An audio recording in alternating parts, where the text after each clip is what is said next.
Rob, we'll go to you next. Coach, I talked about how when you're healthy, you're one of the best. You've got great energy and confidence to you coming off of your injury from last season. How are you building off of that and getting back to what we saw last year? Well, really, it was a long process. Actually, after the injury happened or whatever, I got kind of real down on myself and stuff because it got around like the February to March to April, and I still wasn't like feeling really good at all. So really now, just continuing to push like as I feel my body healing and doing what I feel like I can do, at a high level. Well, and I really started like waking up earlier so I can get in the building real early, get some treatment and stuff like that. Go ahead and get myself feeling good for the day. I mean, that's really how I've been coping with, the issues with that foot or whatever. But everything's been pretty good so far.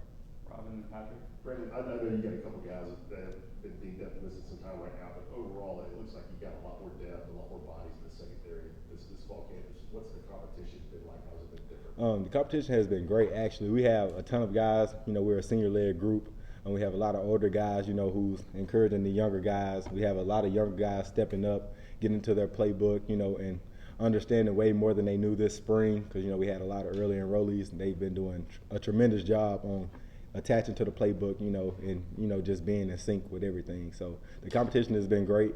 And also, I feel like we all are making each other better in every aspect, of life and on the field. Patrick. Brandon, what was your mindset going into camp? Because you talked about the injury, you had a run of starts there, you seemed to be playing really well when it happened, and then you come back in the spring, and you got 4 new guys here, I think, Right. and everybody back. So what was your mindset going into spring knowing Um, it's going to be competition and you have to go earn? Yes, sir. Well, everywhere I've been, I always had to compete. So really, my mindset was, focus on me. Um, in the middle of last season, I kind of learned, how to, face myself or challenge myself each and every day rather than competing with the guys around me. I try to do a big job of watching film when I get home, and out in times when I'm away from the building, trying to stay in sync, keep watching and keep learning. So I'm really competing with myself at the end of the day, taking what I know from my film study and trying to apply it on the field. How do you kind of balance focusing on yourself and still being a good teammate, helping Right. out with Well, yourself? it's kind of a line that you have to draw. You have to hold your teammates accountable, and that's a part of them holding me accountable or me holding myself accountable. Going home, watching extra film. I do it on my own, but when I'm here, I'm watching it with my teammates. We all try to encourage each other to get in our playbook. We say it as a group. We say it as a unit. Lock in, be within, and be all in. And I feel like that kind of just applies to our motto, going home and doing extra when you're not in the building. As a group, we got to hold each other to that standard to make sure that everyone's doing it when they get home.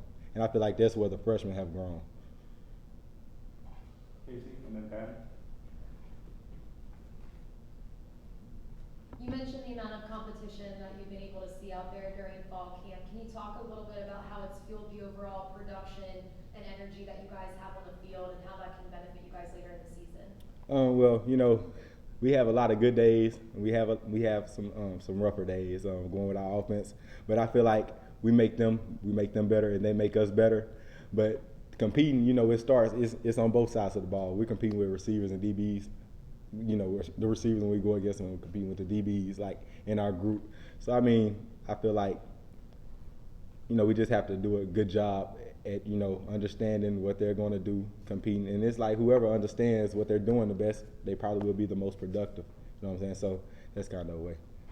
And Brandon, what have you seen from those 3 young corners? What's impressed you about Ricky, Christian, and Jordan? Man, all of them have a great sense of urgency. They're all real fast guys. They're young, and they have grown a lot. I know in the spring they were making plays, but they didn't really understand why they were making the plays. But like now, they have confidence.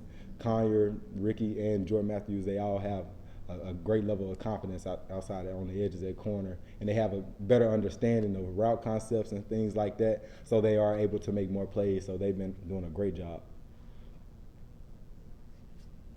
anything else for Brandon? Ryan. Who have been some receivers that have really stood out to you in camp that have been kind of hard to catch guard? Yes, sir. Well, Ramel, Caleb Webb, Nimrod, and Dante and Squirrel. All of those guys are extremely fast. You know, we have Trey Weary as well. All of them have been like tremendous with their route running. You know, their understanding of the defenses and coverages. Like when we playing some type of 3-high, how they sit their routes down and stuff like that. They're very intentional, and they all have to have like, you know, good eyes and understanding their keys. So they've been doing a great job there as well, making us better on defense. Anything else, Brandon? All right, thanks, Brandon. Thank y'all. Brandon.